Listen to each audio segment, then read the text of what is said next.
Bonsoir à tous, bienvenue. Si vous nous rejoignez sur France 24, vous êtes au cœur de l'info. On est ensemble jusqu'à 21h, heure de Paris. Voici les titres de ce dimanche. Impatience à son maximum en Israël. Israël retient donc son souffle à l'approche de la libération des otages. Elle devrait intervenir, je vous le disais, tôt lundi matin. Bonsoir Pauline. Fébrilité sur cette fameuse Bonsoir place des Rachel. otages à l'approche de ce moment tant attendu. Merci beaucoup Pauline pour toutes ces précisions depuis la place des otages de Tel Aviv. Pendant ce temps, dans la bande de Gaza, quelques 500 000 personnes sont rentrées dans le nord depuis le cessez-le-feu, même s'ils n'ont retrouvé de leurs habitations que des ruines la plupart du temps. Et notre envoyée spéciale Pauline Godard l'évoquait il y a quelques instants, Donald Trump se rendra donc lundi en Israël pour s'exprimer devant la Knesset.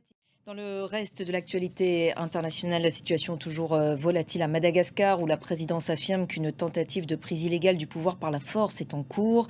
Au lendemain du ralliement de plusieurs soldats à un mouvement de protestation qui dure maintenant depuis plus de 2 semaines. Le ministre des Armées a d'ailleurs reconnu ce dimanche comme chef d'état-major un officier qui s'était rangé du côté des manifestants. Écoutez les précisions depuis la capitale malgache de notre correspondante Gaëlle Borgia. Dans l'actualité politique en France, maintenant, toujours pas de nouveau gouvernement. Sébastien Lecornu poursuit ses tractations.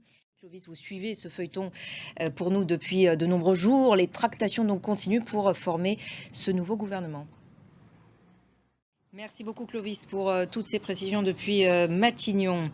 Et puis on reste en France pour finir cette édition sur cette très belle image du mascaret, un phénomène naturel qui se produit au gré des marées. Et voilà donc pour l'essentiel de l'actualité internationale. Restez avec nous, on se retrouve dans un court instant.